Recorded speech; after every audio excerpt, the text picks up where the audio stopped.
안녕하십니까. 한일 해저 터널에 대해서 말씀을 드리도록 하겠습니다. 제가 전문가가 아닌 입장에서 이런 말씀을 드리게 되어서 송구스럽게 생각합니다. 그냥 국민의 한 사람으로서 의견을 말씀드리는 걸로 받아주시면 감사하겠습니다. 먼저 제가 말씀드릴 전체 전반적인 내용은 각국 해저 터널의 현황에 대해서 먼저 말씀을 드리고, 그리고 지금 해저 터널이 어디까지 왔는지, 또 한일 해저 터널의 경과와 비전이나 또 전략, 또 전문가의 진단이라든지, 또 그 건설비가 얼마나 될지, 또 그 제시에 가면 시추 자료가 있는데 그런 것도 소개하고, 그리고 한일 해저 터널 외에도 다른 현황도 말씀을 드리도록 하겠습니다. 현재 진행 중인 프로젝트들을 보면 각국에서 많이 진행을 하고 있습니다. 아직까지 놓이진 않았지만 베링 해협의 터널이라든지 이런 터널들이 지금 세계적으로 진행이 되고 있는 프로젝트들입니다. 특히 국가 간의 프로젝트로 진행이 되고 있는 상태입니다. 상세한 것은 다른 매체를 통해서 알아보시면 될 것이고, 이 정도 있다는 것만 소개를 하겠습니다.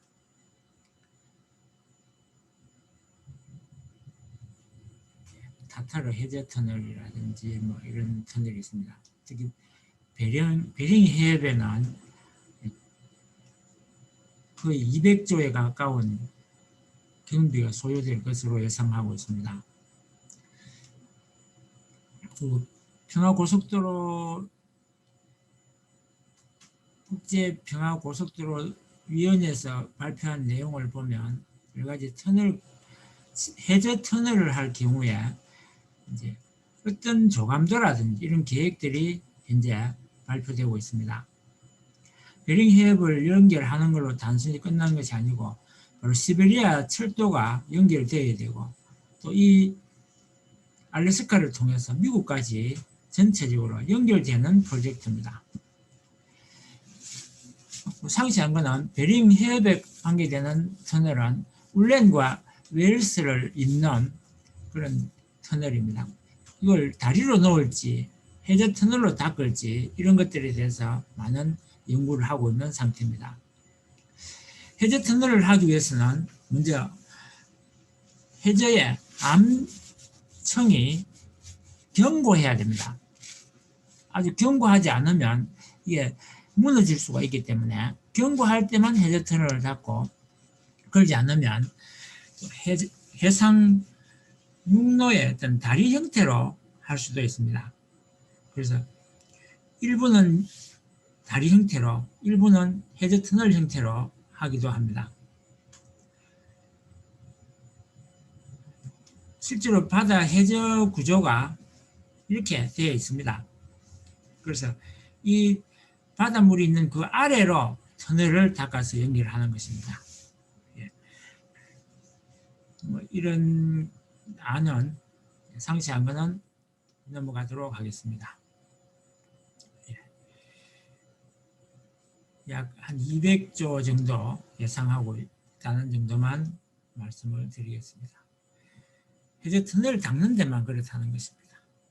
그래서 먼저 가운데에 메인 터널을 하나 만들어 놓고 그걸 이용해서 또 옆에 있는 터널 2개를 닦는다는 그런 형태의 복선 형태를 생각하고 있는 것 같습니다. 일반 자동차는 너무 거리가 멀기 때문에, 매연 때문에 그 매연 배출이라든지 이런 게 어렵기 때문에 기차 형태로, 전기 기차 형태로 놓여질 가능성이 가장 높을 것입니다. 이제 우리가 잘 요즘 관심을 갖고 있는 해저 터널에 대해서 말씀을 드리겠습니다. 민간에서 82년도에 탐사를 시작했고, 실제로 해저에 400m까지 굴착에 들어가는 그런 연구를 진행까지 했습니다. 그게 일본 가라츠라는 곳에 가면 실제로 민간에서 그것을 하고 있습니다. 이 가라츠 민간 해저 터널을 실제로 가보고 싶은 사람은 저에게 연락을 하면 제가 안내를 해서 갈 수 있도록 조선을 해드리겠습니다. 저도 갔다 와봤는데 한 번쯤 해저터널에 관심 있는 분이라면 가볼 만합니다. 뭐 여러가지 그동안에 해저터널을 민간에서 추진을 했다고 했는데 그 민간 단체에서 많은 노력을 한 것이 있었습니다. 맨 처음에 한일 해저터널 이야기 나온 것은 1981년도 서울에서 통일교회 창시자인 문선민 총재가 먼저 발표를 했습니다. 한일 해저터널을 닦으면 좋겠다는 이런 이야기를 했습니다. 그 당시는 비용이 70조 정도 이렇게 생각을 했습니다. 근데 지금은 그 비용이 약 150조 정도 추정이 되고 있고 건설 기간은 그 당시는 15년이나 20년으로 추정했지만 지금은 약 40년이 지난 지금은 기간이 거의 절반으로 단축될 만큼 많은 발전이 있었습니다. 이제 처음에 국제과학통일회의에서 제안을 했고 그 이듬해 이제 구체적으로 건설 사업단이 발표되고 한일 해저터널 연구회, 일본에 가면 일한 해저터널 연구회라고 하고 한국에서는 한일 해저터널 연구회라고 합니다. 각각 설립이 되어서 여러 가지 조사도 하고 시추도 해보고 하는 식으로 지금까지 운동을 많이 해왔습니다. 실제적인 내용도 살펴보도록 하겠습니다. 지금 이것은 거제에 있는 한 건물에 실제로 그때 시추한 내용이 다 들어있습니다. 해저 지질 조사를 한 것입니다. 그래서 그 조사한 내용을 전부 보관을 하고 있습니다. 거제 5개 지역에서 1988년 10월 달에 조사를 했습니다. 시추 조사를 해가지고 실제로 조사해본 결과는 일본 측에 있는 그러니까 스시마섬과 일본 가라체 사이에 있는 그 지질은 좀 약합니다. 그 반면에 한반도 쪽에는 그 조사 결과 토질이 그러니까 바위 암층이 굉장히 단단하고 단단해가지고 유리하다는 결과를 발표를 했습니다. 그 이후에 이제 정치권에서 2000년도에 김대중 대통령이 한일 정상회담에서 그 당시 모리 요시로 총리와의 대화에서 해저터널 이야기가 나왔고 또 그 이후에도 노무현 대통령도 그런 이야기를 했었고요. 최근에는 정치권에서도 이 이야기가 나오고 있습니다. 실제로는 한국 측에서는 이제 2002년도에 건설교통부가 조사를 해본 결과 물류 중심이 일본으로 쏠릴 것이라는 이유로 타당성이 없다는 결론을 내리기도 했습니다. 그런데 이 결론을 놓고 전문가들은 너무 편협한 결론이라고 지적을 많이 하고 있습니다. 그리고 일본에만 마냥 유리한 게 아니라는 지적도 많이 하고 있습니다. 그래서 스시마까지는 이제 일본에서 스시마까지는 일본 측에서 공사를 하고 거제나 부산에서 스시마까지는 한국 측에서 공사를 이행하는 걸 놓고 여러 가지 제안을 하고 있는 상태입니다. 가급적이면 전기철도라고 아까 말씀을 드렸는데 매연 때문에 그렇습니다. 200km가 넘는 그런 거리를 일반 차로 다니면 그 매연을 처리할 길이 없기 때문에 전기차로 매연이 없는 전기차로만 통과할 수 있고 또 터널을 통과하는 차량은 전기차고 또 전기로 달릴 수 있는 기차라든지 그것만 다니려는 것입니다. 그래서 이제 실제로 유럽에는 영국과 프랑스가 서로 연결되어 있고 또 일본에서는 홋카이도와 혼슈, 그러니까 본섬하고 홋카이도하고 연결하는 그게 해저터널로서 세계적입니다. 53km 정도 되는 아주 세계적인 터널이 이미 닦여 있는 그런 일본은 그런 경험이 있다고 볼 수 있습니다. 정말 영국과 프랑스는 사이에 놓인 이런 채널 터널이라든지 또 이런 터널이 닦이는 데는 그동안 뭐 몇십 년에 걸쳐서 닦였었고 또 여러 가지 그동안 기술이 많이 발달되어 있습니다. 한일 해저 터널은 이제 채널 터널이 닦는 데는 200년이라는 긴 세월이 걸렸습니다. 그리고 실제로 그것이 현실화되기에는 많은 난관도 있었지만 결국 1987년 이제 12월 달에 공사가 시작되었고 이제 1994년 6월 달에 드디어 완공을 하고 운행을 시작할 정도로 많은 기간이 필요합니다. 시작을 했다고 바로 되는 것이 아니고 적어도 10년 이상 기간이 걸리기 때문에 지금 시작한다 해도 그 결과는 10년 후라야 볼 수 있는 것입니다. 그래서 한일 해저 터널이 놓인다면 그 혜택이나 그 기간에 어느 정도 통과량이라든지 이런 것은 10년 후를 내다보고 계산을 해야 된다는 것입니다. 지금으로서는 여러 가지 예산이나 비해서 결과적으로 얻는 것이 적다 하더라도 10년 후에는 오히려 이익이 될 수 있다는 그런 관점도 생각해 봐야 되는 것입니다. 일본의 세간 터널이 아까 말씀드린 대로 홋카이도와 혼슈 사이에 놓인 53km의 최장 거리의 해저 터널입니다. 24년 만에 완공을 했고 이러한 기술을 바탕으로 일본은 한일 해저 터널도 충분히 가능하다는 기술적인 자신감을 갖고 있습니다. 우리나라에서도 그가대교의 해저 터널을 통해서 이런 기술을 많이 보유하고 있습니다. 그래서 정치적인 문제만 해결이 되면 어느 정도 경제적인 것은 또 다른 문제라고 생각을 합니다. 구체적인 것은 넘어가고 우선 해저터널에 대한 특징만 한 가지 말씀드리면 해저터널은 수압이 어마어마한 수압을 갖고 있습니다. 그리고 인공섬을 중간에 설치해 가지고 인공섬을 만들어야 됩니다. 그래서 인공섬을 통해서 그 해저터널과 사이에 여러 가지 공기를 집어넣는다든지 이런 배출하는 이런 장치라든지 또 비상 탈출구라든지 이런 것들이 해저터널을 닦을 때는 반드시 중간에 너무 거리가 멀기 때문에 중간쯤 섬을 몇 개 만들어야 된다는 것입니다.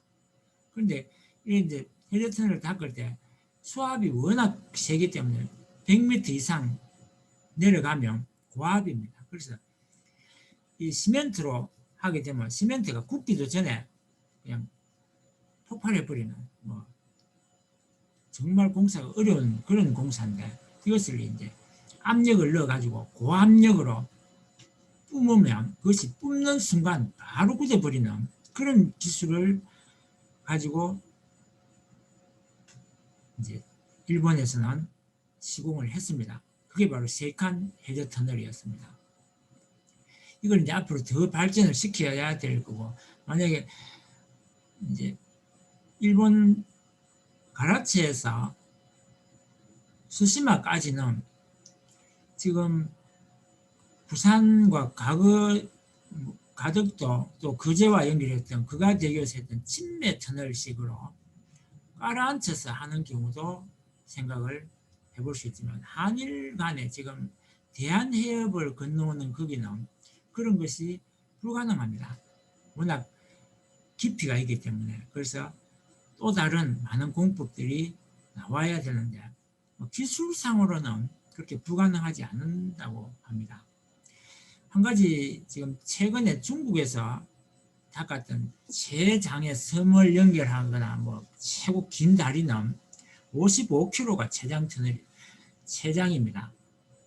9년간 건설을 했고 실제로 홍콩하고 마카오 중국을 본토를 연결하는 55km의 다리가 있습니다. 그 중에 해저터널은 6.7km에 해당합니다. 지금 사진을 보고 있는 것이 바로 그 사진입니다.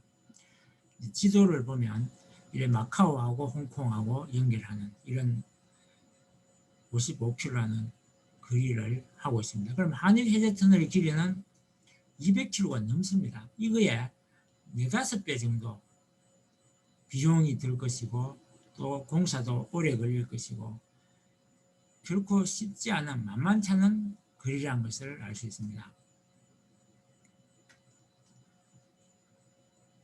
그래서 여기서도 보면 인공섬이 만들어집니다. 해저터널 구간에는 인공섬이 만들어지고 그 인공섬을 통해서 해저로 들어가는 것입니다. 실제로 한일 해저터널 사이에는 이 인공섬이 6.7km의 인공섬이 2개가 섰다 그러면 저쪽에 한일 해저터널에는 이거의 5배이기 때문에 적어도 인공섬이 10개가량은 만들어져야 된다는 결론이 나오는 것입니다. 여기는 제가 들고 있는 이곳은 한일 해저터널이 아니고 거제에 있는 거가대교의 다리를 닫고 있는 장면입니다.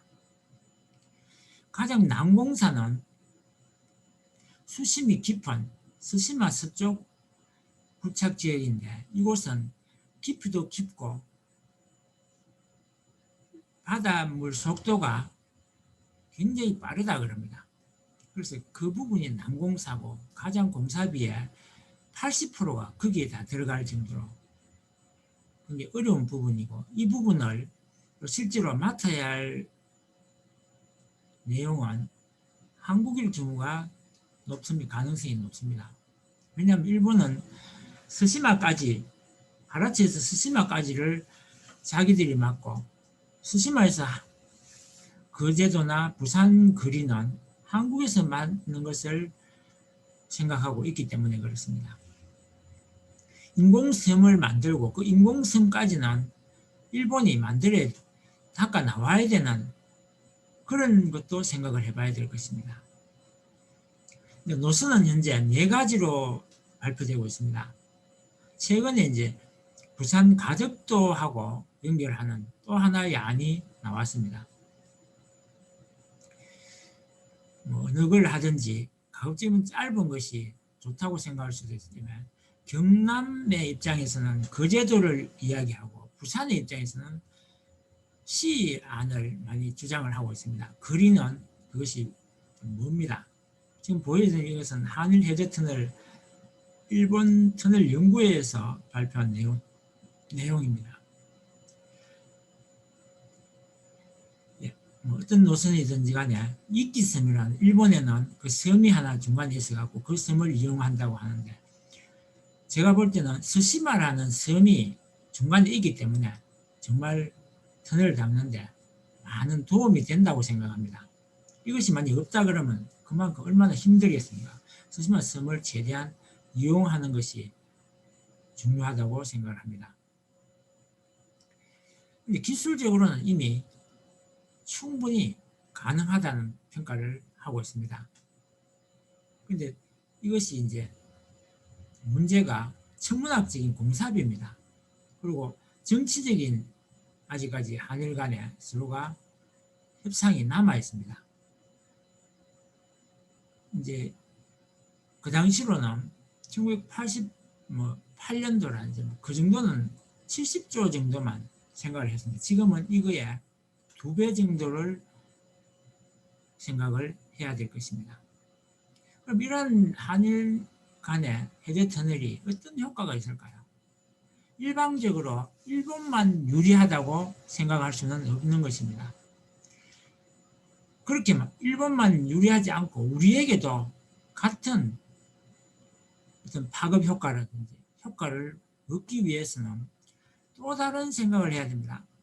그냥 단순히 이것을 닦는 것이 아니라 그것을 통해서 다른 여러 가지 얽힌 문제도 풀어야 되는 것입니다. 한일 해저 터널이라고 해서 그 터널에만 국한해서 문제를 풀려고 하지 말라는 것입니다.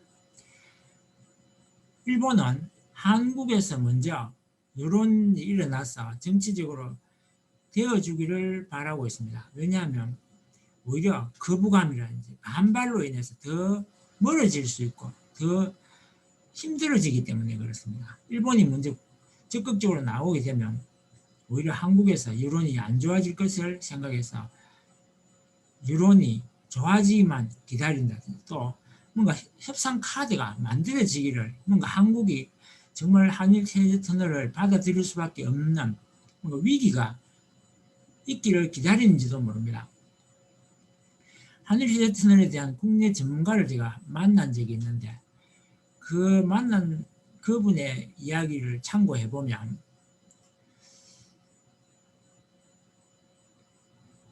실제로 연구 결과로는 한국에서 받아들일 만큼 그런 효과가 없는 것으로 발표되고 있습니다.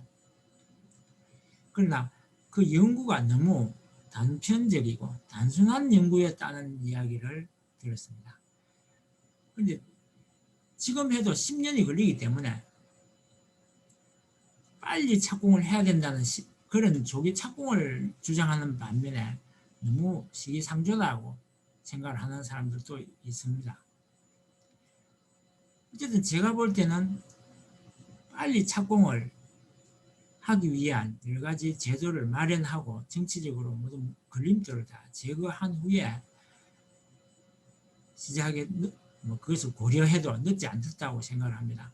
어차피 앞으로는 이런 터널이 반드시 닦여질 것이고 그것이 빠를수록 좋다는 것입니다. 그것이 어느 한쪽이 유리하고 불리한 것을 넘어서 유리한 쪽이 더 많은 것을 부담하면 되기 때문에 그렇게 나쁜 쪽으로만 생각하지 않는 것이 좋다고 생각합니다. 사회 경제적인 효과라든지 이런 걸 생각해 보면 지금 물동량으로 봐도 충분히 생산이 있고 또 앞으로 10년 후라면 2030년을 내다본다면 유동인구라든지 이런 것들이 지금의 거의 2배가량이 될 수도 있다는 것입니다. 그리고 실제 닦이게 되면 우리 한반도를 중심한 주변 4대 강국 중에 러시아와 중국, 북한, 한국, 일본 이 4나라의 하나의 물동량이 여기에 집중될 수도 있다는 것입니다. 그래서 우리가 시간을 단축하고 하는 것도 중요하지만 경제적 효과도 그만큼 높아진다는 것입니다. 우리가 배를 타고 가는 거나 비행기를 타고 가는 것보다 섬을 연결해 가지고 육로와 같이 그냥 통과하면 200km 같으면 시간상으로 1시간이면 충분히 통과할 수 있는 것입니다. 그럼 1시간 만에 갈 수 있는 것을 그러지 않고 다른 방식으로 가게 되면 많은 경제적으로도 많은 손해가 난다고 생각을 하기 때문에 닦는 것이 유리하다고 보는 것입니다. 우리가 유럽과 일본을 서로 연결하는 것이라고 장기적으로 봐야 될 것입니다. 실크로드가 바로 한일 해저 터널과 관련이 있다는 것입니다. 그래서 어떤 사람들은 이 한일 해저 터널을 통해서 북한을 설득해 갖고 한국과 러시아가 연결할 수 있는 국제고속도로 하이웨이를 닫고 또 철도를 놓고 또 중국과 신의주에 연결하는 신의주와 개성을 연결해 갖고 북한을 개방하고 북한을 설득하고 북한을 문을 여는데 또한 이의가 있다고 보는 사람도 많이 있습니다. 그리고 우리 한국도 그렇게 되면 한일 해저 터널로 인해서 러시아와 중국과 거리가 가까워지기도 한다는 것입니다. 이런 것들이 북한에서는 상당히 구미가 당기는 대목이기 때문에 북한이 한일 지금 서로 관계가 외교 관계가 열리지 않고 있는데 북일 관계가 조속히 가까워지면 또 다른 하나의 카드가 생긴다고 봅니다. 그 북한에서 일본과 항공과 선박을 통한 연결도 중요하겠지만 이 한일 해저 터널이 닫히면 일본과 육로를 통해서 실제로 연결할 수 있는 그 혜택권에 들어가기 때문에 북한에서도 한일 해저 터널을 뭔가 개입을 하고 같이 경비를 부담해야 되겠지만 북한이 직접 부담하기보다는 일본이 어차피 전후 보상 관계가 아직 남아있기 때문에 그런 문제를 가지고 북한과의 관계에서 이 한일 해저 터널을 일본 측에서 많이 부담하는 것으로 그런 협상을 북한에서 하고 실제로 북한이 그 이득을 간접적으로 볼 수 있기 때문에 그렇게 협상을 할 수도 있는 것입니다. 단순히 통행료만 가지고 그 다리를 낳는다는 것은 힘이 들기 때문에 요즘 비트코인과 같이 가상화폐 이런 것들을 발행해 가지고 그 돈으로 전 세계 사람 누구나 한일 해저 터널에 지분을 가지고 참여할 수 있도록 하는 이런 블록체인 방식의 하나의 투자를 받는 방식도 충분히 지금은 가능해졌습니다. 그래서 이러한 사회적 파급 효과가 결코 만만치 않다는 것을 생각하면 지금 경제가 앞으로 점점점 어려워질 것인데 이런 것들을 풀 수 있는 하나의 방안이 될 수 있다는 것입니다. 근데 실제로 한일 해저 터널을 그동안 제가 한일 터널 해저 터널 연구회라는 것이 있었다 그래서 이란 터널 연구회가 일본에도 있고 한국에는 한일 터널 연구회가 있습니다. 이런 단체가 실험적으로 닦아놓은 것을 가보면 여러 가지 볼 수도 있고 한국의 그 제도에 가면 각 시출을 한 곳이 이렇게 있습니다. 1988년 10월 달에 그 당시 민간이라 할 수 있는 통일교 차원에서 한일 해저 터널을 닦기 위한 지질 조사를 한 곳입니다. 5개 지역에 7곳이 시추공을 박아서 300에서 400m까지 내려갔는데 그 지질 상태가 일본 쪽보다 훨씬 양호하다는 결과를 발표하기도 했습니다. 지금은 아무도 돌아보지 않아 가지고 잡초만 무성하지만 제가 가본 5군데는 민간이 했고 또 그 지역을 사유지가 되어서 쉽게 들어가는 것도 쉽지 않았습니다. 이곳은 그 창고에 보관되어 있는 하나의 암석 그것을 표본 조사한 것을 한 창고가 넘도록 가득 차 있습니다. 그래서 일본 측에서도 물론 그런 연구를 많이 하고 시추도 하고 했습니다. 가라스라는 곳이 사가현에 있는데 그곳에도 500m 가량의 작업을 실제로 했고 그 당시에 한 개에 505억 정도 들었으니까 30곳이면 60억 정도가 들었습니다. 그래서 많은 투자가 되었지만 실제로 진행이 되지 못하고 계속 방치한 상태로 놓여 있다가 최근에 이제 좀 더 관심을 받기 시작했습니다. 이는 이제 교량으로 할 경우에 교량의 모습입니다. 아래로는 기차가 다니고 위로는 자동차가 다니고 이거는 이제 육지 그러니까 인공섬까지 가는 다리고 인공섬을 통해서 다시 해저 터널로 들어가는 것입니다. 그래서 원래 이 한일 해저 터널 논의가 1930년부터 시작되었다고 합니다. 그래서 했지만 실제로는 전쟁으로 인해 세계전으로 인해서 그것이 실천화되지 못하고 말았습니다. 그 당시로는 한반도를 통과해 갖고 지금의 실크로드에 해당하는 그런까지 다 구상을 한 적이 있다고 합니다. 근데 이것이 이제 앞서 말씀드린 대로 노태우, 김대중, 노무현 대통령까지 필요성을 언급만 할 뿐 실제로는 여론이 그동안 좋지를 않았습니다. 뭔가 일본에 그동안 일본이 항상 대륙으로 나오는데 우리가 희생이 되는 그런 걸 겪어온 역사가 있기 때문에 쉽게 국민들을 설득할 수가 없었던 것입니다. 그러나 지금은 우리의 국력이 그만큼 커지고 일본으로부터 어떤 침탈을 당하는 그런 형태가 아니라 우리가 오히려 일본으로 진출하는 그런 긍정적인 마인드를 가지고 접근을 하는 것이 좋다고 생각합니다. 왜냐하면 한류 열풍이라든지 우리의 기술이 대등한 관계로 올라서고 있기 때문에, 그래서 그런 입장에서 앞으로는 국가와 간의 관계가 무역이 철폐된다든지 이런 것을 추이를 보면 충분히 가능할 수 있다고 생각을 하고, 또 이런 걸 통해서 경제적으로 도약할 수 있는 기회가 되고, 물론 경제성으로는 현재로 떨어진다고 할 수 있지만 2030년도에는 또 다른 상황이기 때문에 오히려 유리하게 생각할 수도 있는 것입니다. 결코 현재 여론만 나쁜 것이 아니라 잘못 운영을 하면 실제로 큰 타격을 입을 수도 있다는 염려를 하고는 있지만, 그것을 운영하는 사람이 얼마나 힘있게 잘 운영하느냐에 따라 또 상황은 얼마든지 달라질 수 있는 것입니다. 그래서 앞으로 충분히 더 고려가 되고 국민의 여론을 모아가지고 한 번 더 정말 백년 대계를 내다보고 이 한일 해저 터널에 대해서 고려를 해봐야 할 것입니다. 일단 보통 일본에서 주장하는 것은 일본이 한국은 2대1로 이렇게 건설을 하는 것을 주장하고 있습니다. 이건 일본 측 주장입니다.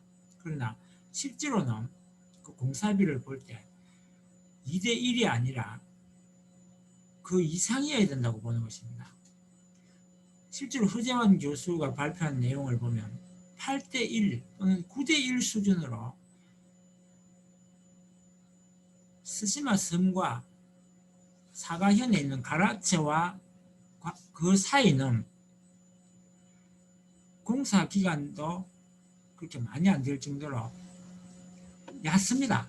또 얕고 물살도 그렇게 세지도 않고, 그 반면에 거기에는 화강암이 이제 주로 화산재나 이렇게 화산 이양이나 지진이라든지 이런 것이 좀 약한 그런 층이라서 지반이 약한 것이 단점이라고 합니다. 그러나 그 반대로 부산하고 대마도 사이는 지질은 단단하고 해저선을 닿기에는 적격이었다고 제가 아까 말씀을 드렸습니다. 그러나 바다에 그만큼 깊이가 깊기 때문에 수압도 높고 공사비가 훨씬 더 많이 들 것이기 때문에 전체적인 공사비에 1대8 또는 1대9 수준으로 하는 것이 좋다고 주장을 했습니다. 이제 그 기점을 어디서 두느냐에 따라서 물론 달라지겠지만, 일본 스시마 섬과 가라츠 사이에 그 해저 터널이나 다리는 우리가 관여할 것이 아니라고 생각합니다. 그것은 일본 측에서 자체에서 부담을 해야 되는 것이고, 지금 협상해야 될 내용은 공해를 중심하고 영해를 공해까지 끌고 나가서 일본과 한일 사이에 그 공해상에서 서로 중간 지점에서 기준을 해가지고 계산을 해야 되는 것입니다. 거기서 각각 자기 국가와의 거리를 생각해서 계산을 해야 되는 것입니다. 그렇게 다 보면 거리로 볼 때 이미 8.5대 1 정도가 되는 것입니다. 거기다가 공사비는 우리가 더 많이 드는 8배 정도 되니까 그 정도까지 생각해서 협상을 해야 되는 것입니다. 얻는 것과 잃는 것이 무엇인지를 잘 생각해야 될 것입니다. 결코 쉽게 생각할 문제는 아닙니다. 숭실대 일본학과 신장철 교수를 만난 적이 있는데, 이분도 한일 해저 터널에서 많은 관심을 갖고 있는데 그분의 생각도 제가 들어본 기억이 납니다. 뭔가 이 동북아의 새로운 경제 공동체를 형성하는 기폭제가 될 것이라고 말씀을 하신 것을 들은 적이 있습니다. 지금 한일 해저 터널이 답보 상태에 있고, 이런 문제가 최근에 한일 관계가 멀어지면서 더 힘들지만 이것을 잘 풀면 앞으로 남북 통일에도 기여할 것이라고 생각합니다. 그리고 통과세만 받아도 사실은 남는 장사입니다. 무슨 통과세냐 하면 한일 해저 터널의 통과세가 아니고, 한일 해저 터널을 통과하고 한반도를 통과해서 중국으로, 러시아로 가는, 유럽으로 가는 그 통과세를 우리가 받을 수 있는 것입니다. 우리의 국토를 통과하기 때문에. 북한도 그런 점에서 구미가 당길 수밖에 없는 것입니다. 그런 점에서 최 교수님도 뭔가 한일 해저선을 다 끼면 마지막 종착지의 장점을 잃게 된다고 염려를 하기도 했습니다. 왜냐하면 패스, 그러니까 우리가 그냥 지나가는 그런 꼴이 되고 마는 것이기 때문에 그렇습니다. 우리가 상권이 형성되는 곳은 항상 마지막 부분이 상권이 형성됐습니다. 우리가 고속도로에 놓이면 중간에 고속도로가 놓임으로써 장사하는 사람들 입장에서 차가 서지 않고 통과해 버리니까 장사가 안 되는 것입니다. 그런 현상이 벌어질 수 있다는 것입니다. 그러나 반대를 하는 쪽이 아니고 찬성하는 입장에서는 휴게소와 같은 입장에서 충분히 통과료만 받아도 남는 장사다, 이런 이야기를 한 적이 있습니다. 직접 제가 가봤습니다. 가서 사진도, 기념사진도 540m 해저에 이 지금 서가 있는 부분이 바로 바닷물이 만나는 지점입니다. 그러니까 바닷가에서 바로 뚫고 내려간 것이 아니라 이렇게 540m 앞에서 바다를 향해서 비스듬하게 파고 들어가는 것이 바로 한일 해저 터널의 그 길의 구조입니다. 제가 스시마에도 가서 한일 해저 터널 출발점, 시작점을 보고 온 적도 있습니다. 지금 여기는 가라치에 있는 한일 해저 터널에 대한 설명을 듣고 있는 장면입니다. 아까 제가 보여드린 물이 보면 고여 있습니다. 이 물의 높이가 실제로 해수면과 같다고 생각하시면 됩니다. 그동안 많은 과학자들이 참석을 해갖고, 이건 한국의 거제도에서 문세훈 박사라든지 세계평화 교수협의회의 교수님들이라든지 홍일식 박사님도 보이네요. 이런 분들, 이분은 윤세훈 박사님도 돌아가시고 이분도 돌아가신 분이에요. 이분은 창고 관리를 하고 계셨는데 돌아가셨습니다. 제가 시추공사를 한 지점을 직접 제가 가봤습니다. 5군데 지역에 7군데를 뚫어가지고 했다는 말씀을 제가 드렸는데, 주소를 제가 미리 알았기 때문에 대충 적어봤습니다. 실제로 이 숫자에 지금 적힌 부분이 바로 그 7군데 시추한 지점에 표시한 것입니다. 이룸면이라든지 지금 사진을 제가 보여드리면서 어딘지를 대충 보여드리고 있습니다. 천천히 보면서 거제에 사시는 분이나 거제에 가시는 길이 있으면 어디쯤 시추공이 뚫렸다는 걸 감을 잡을 수 있도록 제가 사진을 보여드리고 있습니다.